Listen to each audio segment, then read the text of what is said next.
النجمة بتحكي أسرار برج الحمل، أول النار وسر الشغف. في الحلقة دي من النجمة بتحكي، النجمة هتكشف أسرار برج الحمل، أول شرارة في دايرة الزودياك، برج النار والشغف والبداية.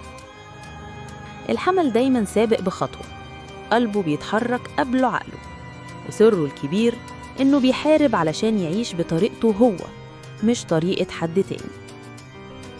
جواه طاقة نارية بتخليه يشوف الحياة مغامرة، بس لما بيحب لآخر نفس.